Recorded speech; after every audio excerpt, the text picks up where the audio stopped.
लखनऊ के ऐतिहासिक 300 साल पुराने रामलीला में इस बार क्या बदल रहा है?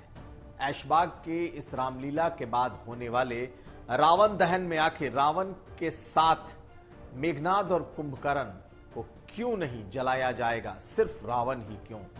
बहुत ही मनोरंजक तर्क है, हम आपको ये बताएंगे।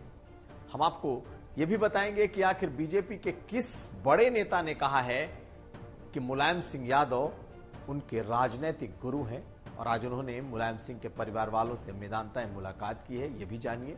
और साथ साथ गरबा में मुसलमानों के शामिल होने पर क्यों छिड़ी है मुस्लिम समाज के बीच ही बहस? क्यों अलग अलग विचारों को रखने वाले मुस्लिम समाज के नेता इस पर आपस में ही लड़ रहे हैं? नमस्कार, मैं हूं कुमार अभिषेक, आप देख रहे हैं यूपी तक और हम हाजिर हैं अपना न्यूज शो आज का यूपी तक।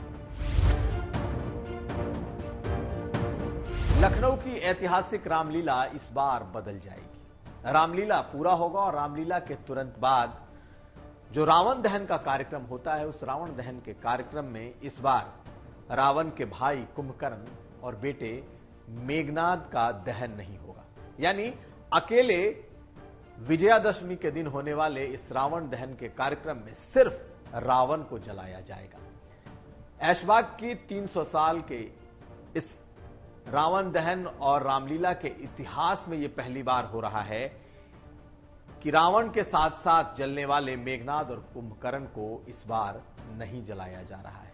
जो रामलीला कमेटी है उसने ये एक बड़ा फैसला लिया है, और उस बड़े फैसले के पीछे की वजह यह है कि रावण का बेटा मेघनाद और रावण का भाई कुंभकर्ण दोनों इस राम और रावण के युद्ध में वो अपने कर्तव्य पथ पर थे। यानी कि उन दोनों का कोई दोष नहीं था।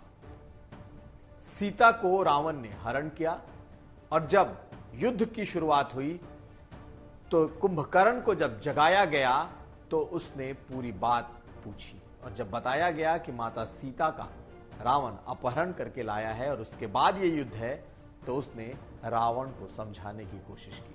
और यही बात मेघनाद पर भी है। कई प्रसंगों में ऐसा कहा गया है कि मेघनाद और कुंभकर्ण दोनों नहीं चाहते थे कि इस मसले पर युद्ध किया जाए।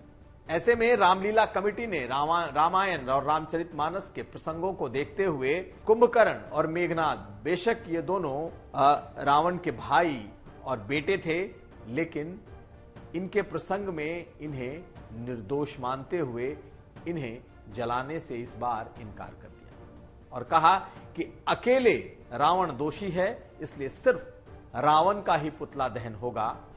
इस बार से कुंभकर्ण और मेघनाद को ये माफी दी जाएगी। यानी कि बुराई पर अच्छाई के प्रतीक को लेकर हर साल जलाए जाने वाले रावण के चरित्र को देखते हुए सिर्फ रावण दहन होगा और कुंभकर्ण और मेघनाद को माफी दी जाएगी। तो ये अपने आप में पहला बहुत बड़ा बदलाव है, जो कि साफ दिखा रहा है कि पहली बार एक रामलीला कमेटी ने यह फैसला ले लिया है। और ये वो रामलीला कमेटी है जिसमें खुद प्रधानमंत्री मोदी भी शिरकत कर चुके हैं, आ चुके हैं इसमें विशेष अतिथि के तौर पर। और सबसे पुराना ये रामलीला ग्राउंड है, सबसे पुराना रावण दहन उत्तर प्रदेश का यहां होता है। और इन्होंने ये फैसला लिया है कि अब सिर्फ रावण जलाया जाएगा, मेघनाद और कुंभकर्ण को नहीं। रोचक बदलाव। और अब अगली खबर। वो उत्तर प्रदेश से बीजेपी के बड़े नेता हैं, मोदी सरकार में मंत्री हैं। आज उन्होंने ये कहा कि राजनीतिक गुरु उनके तो मुलायम सिंह यादव हैं। वो नेता, वो मंत्री मुलायम सिंह यादव का हालचाल पूछने मेदांता अस्पताल गुरुग्राम पहुंचे थे, और आज उन्होंने ये भी कहा कि वो इसलिए गए क्योंकि उनके राजनीतिक गुरु मुलायम सिंह यादव, तो उनका नाम भी जान लीजिए, एसपी सिंह बघेल। जी हां, आगरा से सांसद हैं, मोदी सरकार में मंत्री हैं, और मेदांता पहुंचकर उन्होंने मुलायम सिंह यादव के परिजनों से मुलाकात की, उनका हालचाल लिया, और बाहर आकर उन्होंने कहा कि उन्हें तो यहां आना ही था, इसलिए आना था क्योंकि उनका राजनीतिक गुरु इस वक्त क्रिटिकल कंडीशन में, बेहद ही गंभीर हालत में अस्पताल में है। हालांकि एसपी सिंह बघेल ने कभी अपने इस गुरु शिष्य की बात को नहीं छुपाया। भाजपा में रहते हुए भी हमेशा वो मुलायम सिंह यादव को अपना राजनीतिक गुरु कहते रहे हैं। तो एसपी सिंह बघेल का इतिहास भी जान लीजिए। दरअसल एसपी सिंह बघेल को राजनीति में लाने वाले मुलायम सिंह यादव ही हैं। एसपी सिंह बघेल पुलिस अधिकारी के तौर पर मुलायम सिंह यादव के सुरक्षा प्रहरी थे। उनकी सुरक्षा में उनकी तैनाती थी और वहीं से जब उनकी शुरुआत हुई तो सियासत भी मुलायम सिंह के साथ ही उन्होंने सीखा। मुलायम सिंह यादव ने ही उन्हें सबसे पहले चुनाव लड़वाया, सांसद बनवाया। लेकिन जब समाजवादी पार्टी कमजोर हो गई और पिछले कुछ सालों में बहुत सारे समाजवादी पार्टी के नेताओं ने जब बस बीजेपी का दामन थामा और खासकर मोदी युग आया तो एसपी सिंह बघेल ने भी बीजेपी का दामन थाम लिया। लेकिन अब जबकि मुलायम सिंह यादव बेहद गंभीर हालत में इस वक्त मेदांता अस्पताल में एडमिट है, पूरे उत्तर प्रदेश में उनके लिए दुआओं का दौर चल रहा है। मज़ारों पर चादर चढ़ाए जा रहे हैं, मंदिरों में घंटे बजाए जा रहे हैं और मुख्यमंत्री से लेकर प्रधानमंत्री तक सभी ने अखिलेश यादव को फोन करके उनका कुशलक्षेम पूछा है, डॉक्टरों से बात की है। ऐसे में बीजेपी का ये नेता जो कि मोदी सरकार में मंत्री है, वो गुरुग्राम के इस मेदांता अस्पताल में पहुंचा और आज उसने साफ साफ कहा कि मुलायम सिंह ही उनके राजनीतिक गुरु हैं। सुनिए एसपी सिंह बघेल का ये बयान। आईसीयू में किसी को भी मिलना भी नहीं चाहिए, इन्फेक्शन का डर रहता है। मैंने आपकी चैनल्स के माध्यम से सुना कि श्री मुलायम सिंह यादव जी अस्वस्थ हैं, मेदांता में हैं। मैंने अपना कर्तव्य समझा कि मुझे आना चाहिए और मेरे राजनीतिक गुरु रहे तो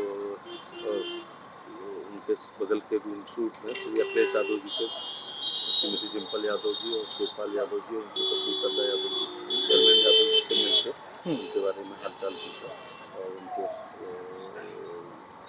कहा कि ठीक होंगे, वो फाइटर हैं, ठीक होकर के हमने पहले जो कंडीशन खराब बताई जा रही थी सर, अब कैसी कंडीशन है मौजूदा वक्त? बेहतर बताइए। इस वक्त नवरात्र चल रहा है और नवरात्र में इस वक्त गरबा की धूम है, लेकिन गरबा में भी हिंदू मुसलमान देखने को खूब मिल रहा है। लखनऊ में कुछ दिन पहले हिंदुवादी संगठनों ने मुस्लिम के द्वारा कराए जा रहे आयोजित एक गरबा को इसलिए रुकवा दिया क्योंकि उन्होंने ये कहा कि इसमें लव जिहाद हो सकता है। अब इस पर बड़े नेताओं की एंट्री भी हो गई है। संभल से सांसद शफीकुर रहमान बर्क ने इस पर बयान देते हुए कहा है कि जब दूसरे देशों के मुसलमानों को बुलाकर गरबा दिखाया जा रहा है तो यहां मुसलमानों को गरबा में जाने से क्यों रोका जा रहा है और इसमें लव जिहाद कहां से आ गया। मुस्लिम समाज के बीच जरूर इस बात की चर्चा है कि आखिर नवरात्र में जब जेलों के भीतर जो मुस्लिम कैदी हैं वो रोजे की तर्ज पर यूं कहें नवरात्र का व्रत भी रख रहे हैं, हिंदू मुस्लिम एकता की मिसाल रख रहे हैं, ऐसी स्थिति में गरबा को हिंदू मुस्लिम क्यों किया जा रहा है।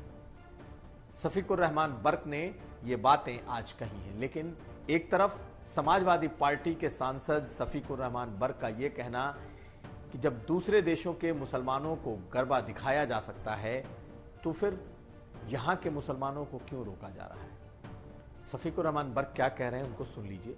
लेकिन उसके जवाब में राष्ट्रीय मुस्लिम मंच के एक जिला संयोजक जो कि देवबंद के हैं, उन्होंने मुसलमानों को चुल्लू भर पानी में डूब मरने की नसीहत दी है। उनका कहना है कि अगर मुसलमान गरबा में जाएं तो अपनी मां बहनों को लेकर के जाएं। यानी कि एक ही समाज के भीतर से अलग अलग तरीके के दो बयान इस वक्त सामने हैं। आप इन दोनों को सुने। ये तो गलत है, कोई आदमी अपनी मर्जी से आया है तो उसको निकालने का क्या सवाल है। और गैर मुल्कों से मुस्लिम कंट्रीज से भी औरों को गरबा करने के लिए, गरबे में शिरकत करने के लिए मुसलमानों को दावत दे रहे हैं और यहाँ मुसलमानों को निकालने, तो it is not proper. Garba में मना करने के बावजूद फिर भी मुस्लिम युवक नौजवान गरबा में जा रहे हैं, उनको शर्म आनी चाहिए। चुल्लू भर पानी में डूबकर मर जाना चाहिए उनके माता पिता को, जिनके लड़के उनके गर्भों में जा रहे हैं, सनातन धर्म के मानने वालों को, अगर उनको जाना ही है तो अपनी माँ को और अपनी बहन को और अपनी भाभी को और अपनी वाइफ को साथ लेकर के जाएं गरबा में। तो ये था आज का यूपी। हम फिर हाजिर होंगे, तब तक आप देखते रहिए यूपी तक।